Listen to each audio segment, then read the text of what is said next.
Welcome back to the Roller Paradox, and welcome back to episode 2 of the top 100 competitive Pokemon in VGC 2015. We hope the audio isn't really a pain in the ear, but, we don't really have a good microphone, we don't have the money, we can't afford it, we don't have a capture card for a 3DS, because we don't have the money, stuff like that. It kind of makes it hard. We're gonna get it, but it's gonna take a while. So, yeah. Part 2, it's gonna be 90 to 81. It's gonna be cool. Anyway, so on to number 90, it is Porygon 2. Porygon 2 gets really very tanky with Eviolite. This Pokemon can probably tank like 2 superpowers from a Land of Thea. I don't know about that one, but probably like one definitely one, but not 2. I think one close combat from it. Life Orb to Raytheon, I think. I'm not sure. I haven't run the calcs, but believe us, it gets bulky, and of course. Well, the thing why Scarfland T gets an attack drop after superpower, so yeah, actually, right. I think it can tank too. Plus, it gets has access to recover, Ice Beam. It gets insane coverage. It has. You've seen Porygon Z last time. It gets essentially the same moves as him. You can run Trace if you want to steal Intimidates if you're lucky and stuff like that. Or you can run Download if you want to boost your special attack. Download's pretty lucky, cool. Stuff like that. It's not really luck dependent, but it kind of, you don't know what the EV spreads are going to be from the opponent, so you don't You don't know. Like, you don't want to put it in against a Thundurus because you're not sure. You're not getting. I think you're actually from a Thundurus. You're probably getting the special attack boost. Not necessarily though, and that's why. Well, you need to use Download sparingly. Anyway, on to number 89 is gonna be Aerodactyl. Aerodactyl has Tailwind, has a Sash. You can run Mega Aerodactyl. It gets Wide Guard. It gets Wide Guard. It gets Skydrop to make it essentially 1v1 situation, which is not bad actually, because you can eases prediction. You can remove threats for one turn, and you can actually win the game because of Skydrop.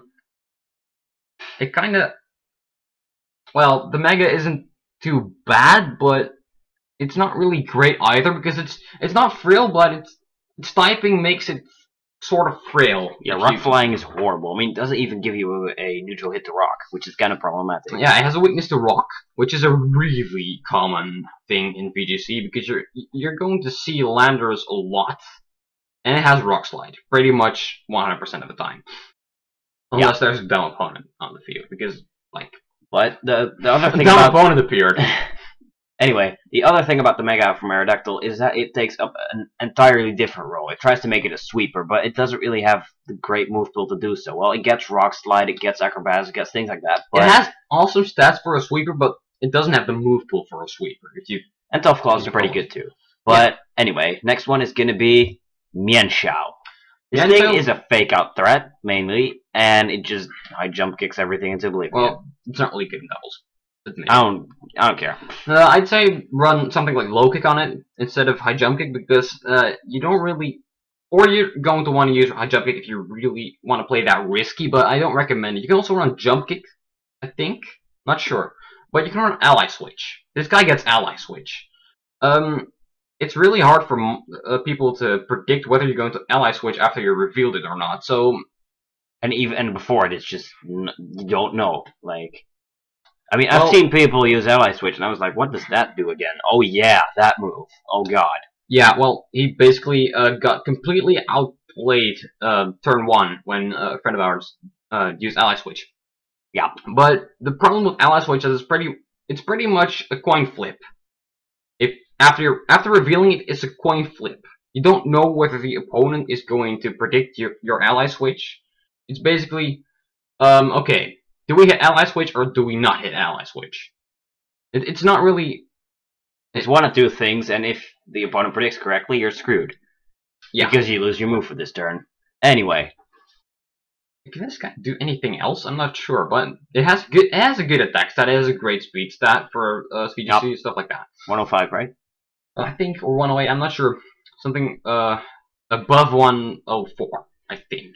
Alright, cool. So 87 is going to be Machamp. Wide Guard, Quick Guard. That's what this thing is. And no guard Dynamic Punch. That stuff like that. It gets Stone Edge. it gets good coverage because it's a punching fighting type. Basically, gets all elemental punches. It gets Wide Guard to block something like Earthquake or Discharge. It's Quick Guard to body Talonflames, really. Yeah, and just block priority in general. Like Taunts. If you're pretty support Thunderous weak, you can use Machamp to block the Swaggers, Thunder Waves, taunts that are heading your way.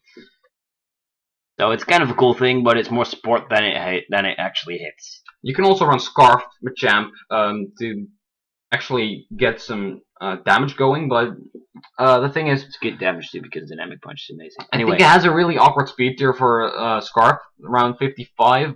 You can run it in Trick Room, but yeah, Trick Room is not bad. But anyway, there's better options. Well, there's Quick Guard, Wide Guard for you. Anyway, 86 is going to be Raichu. This fake out support again. Fake out Lightning Rod. Basically, you're going to see the bread and butter that Raichu actually has is the bread and butter sets are Hidden Power Ice, Thunderbolt, Encore, and Fake out. You're going to see the occasional Protect, but it's not really too common. Hidden Power Ice is really good because you're going to probably see a Sash, and if you see Air Balloon, it's probably the only item that you're going to see, other than Sash. If you don't see an item, it's Sash. If you see an item, it's probably Air Balloon. Well, there is the very uncommon choice card Raichu. Really? Yeah, I've seen one, I think. That's bad, because it gives Fake Out support, and that can be really devastating for your opponent. Yep. And having yourself locked into Fake Out is bad.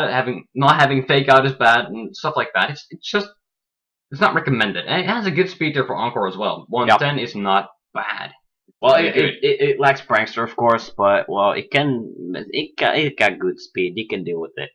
And pretty decent special attack, actually. I think it's like 90. 90, yeah. Also has 90 base attack, so it's not bad.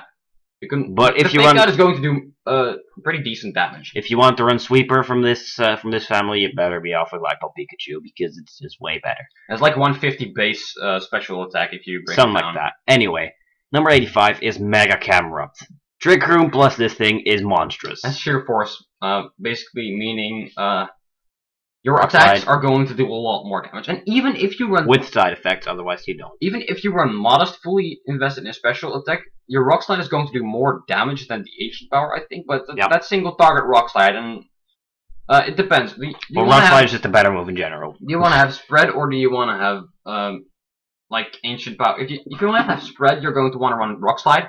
And if you're going to want to not have spread, if you're afraid of Wide Guard, which you shouldn't be because it's more common on Pokemon like Aegislash, you already have something like an Overheat for it. So Overheat, Earth Power, something like that. No, Heat Wave, Earth Power. Well, Heat Wave against Wide Guard Aegislash, not that good of an idea. No, but you have Earth Power. It's not bad. I mean, this guy actually hits really hard with a 145 base special attack, but you kind of need Trick Room for it. You kind of have amazing dual stab as well, like Fire and Ground is pretty good. Yeah, and you have Rock Slide or that too, or Ancient Power options. You're not going to use Ancient Power. Gives you Edgequake coverage plus Fire type, which is amazing.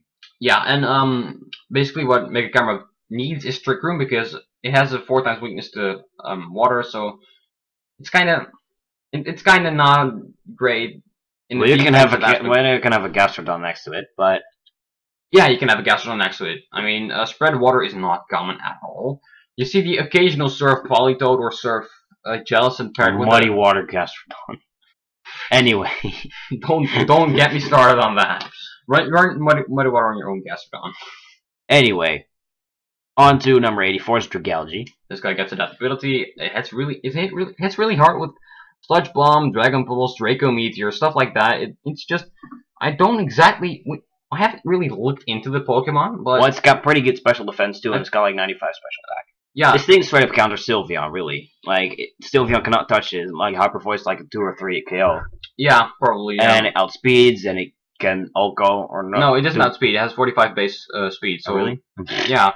Dragalge doesn't outspeed Sylveon, but it can tank a hit from like Specs Modest Sylveon, so don't worry about that too much. And do a whole shitload of damage back with Sludge Bomb. Probably it might Oko, it might not Oko. We need to run the calcs on that, but we'll do that in the analysis. So you just wait for that. Yeah, and like Draco Meteor KO a lot because you have adaptability, and actually the most common Dragalge is probably Specs Dragalge. So Yep. your Draco Meteor is gonna do a lot. Oh, and for those of you who want to know, it has 123 base Special defense. Yeah. I like 70 something base HP. Pretty good. It's not bad. Oh, and then of course, last but not least, it looks pretty cool. Anyway, number 83 is Meowstic Male. This thing gets Prankster, it gets Fake Out, it doesn't get Taunt. Damn it. Yeah, I know, right? It's really. That's the point. I don't know why this guy doesn't get Taunt, but it should get Taunt. Yeah, but it gets some other support options. It gets Nasty Plot, Psychic, Dark Pulse, Shenanigans. Really? That's nice Plot? I think it does. I'm not sure about that, but for sweepers, you're going to want to run Meowstic Female if you really want to run. Because that gets competitive as a hidden ability anyway. Basically. What is it? Well, this guy gets Thunder Waves. The bread and butter set you're going to see on Meowstic Male is probably something like Thunder Wave, Swagger, and shenanigans like that. Just basically Sableye but Psychic type. And Well, it doesn't safeguard. It's It's a safeguard Swagger strat. If you see Meowstic Male, it's probably going to be safeguard Swagger. Not necessarily. It can be. As for Quick Guard, it has, what does it have? It's like, I don't know what it has. It has Shenanigans. That's what it's got. it's a good Pokemon. And it has Prankster. So And it has a pretty. If you're going to invest in it, probably it has pretty good bulk. So yeah, it's surprisingly bulky. I mean, I've used it before, and it's pretty cool. Yeah. Anyway, 82 is Venusaur. No, not regular Venusaur. Mega Venusaur is going to be up next. You'll see that. Anyway. Well, not next, but later on the list. Regular Venusaur has chlorophyll. Vary it with like. You can vary it with Mega Charizard Y, which is pretty common. Mega Charizard Y or Ninetales, but I'm not a fan of Ninetales and doubles because Ninetales isn't. Though it might. I mean, it's like Politoed, but Politoed is better. Yeah. Ninetales has a more awkward typing because Your Fire and Rain's not bad. Well, Politoed has more coverage. Like Ninetales doesn't really have a lot of coverage. Well, you get Solar Beam, of course, but as well by fire. Anyway, back to Venusaur. This thing is pretty known for its basically signature set, its Chlorophyll Sleep Powder. Yeah, my friend here got annoyed by it. Well, I got annoyed by Lilligant with Sleep Powder, and same thing. And the Venusaur right after that. Like 2 battles in the International Challenge, right after each other, were like Sun teams with a Chlorophyll Sleep Powder Pokemon. I really got pissed off by that. He didn't like it. That's one thing that's interesting. Oh yeah, Sleep Powder never missed too because it's annoying. Yeah, I like 5 Sleep Powders. They didn't miss. But the problem with that strategy is that it gets countered by Talonflame. And grass types. Yeah, but grass types can't really do a lot against Venusaur. Depends on which grass type. Well, maybe Mega Venusaur. But, I mean, it has Thick Fat, so it's really good Pokemon. But let's get into Venusaur a bit more. It has good sweeper stats. It has growth to boost your attack and special attack. With 2 stages if you're in Sun. It's pretty good. Basically that. And it can actually be run physical. I wouldn't exactly recommend it because you're going to need growth or Swords Dance for it, but yes, this guy gets Swords Dance. I don't know why, but it's a thing. It's Petal Blizzard. Doesn't get Poison Jab. I don't know. Probably not. I'm not sure, but it's better specially. It's got Giga Drain for sustain. It's got Sludge Bomb. It's got good stabs. It's got Shenanigans. And decent natural bulk. It's not bad. Well, that's pretty good bulk too. Like yeah, well, Mega Venusaur is way better bulk, but true, but that's a Mega. Yeah. On to number 81, which is going to be the last one for today. It is, god damn it, it is Salamence. No, once again, not Mega Salamence. That's going to be up later. But this is regular Salamence. It's still not bad. It's got like 135 base attack. It's got 100 base speed, which is good. 110 base special attack. 110 special attack, cool as well. Can fire off Draco Meteors. Can fire off everything. Mix Mence is a good set for it. Earthquake, Fire Blast, Hydro Pump, even Draco Meteor, stuff like that. It's not bad. Then you get Dragon Claw. You get no, I don't get. If you run this guy's Scarf, it's not bad. You can even run it uninvested Scarf, but I wouldn't recommend it. No, definitely not, because uninvested Scarf is just not good. Oh, and this guy has Intimidate, so it makes it. Oh yeah, that's it. It makes it pretty damn bulky, but it's like it already has bulky stats, gets Intimidate, but its defensive typing isn't really. Dragonfly. We've all heard of Dragonflying, haven't we? Yeah. I mean, if you're watching this video, you should know what Dragonflying is weak to. You just Ice. We've seen Rock. Dragon, Fairy. Yeah, that. Basically, Sylveon just straight up counters this. Yeah, but that's of course because Sylveon counters most dragons. Oh, and don't run Double Edge in this. Except for Dragalge, it doesn't have Aerolate. Oh yeah, just so that you know. No hyper voice, double edge, return shenanigans, please. That's why Mega Salamence is overused. Like, it has Aerolate, and like regular Salamence has Intimidate into Aerolate is really powerful because 130 base defense is nothing to laugh at. But we're gonna get into Mega Salamence later, and this was it for this video, guys. So we hope you enjoyed. Click the annotation up top for the playlist. We've got a part 1 up already, so click the bottom left annotation for that. And part 3 is gonna be up soon, so yeah.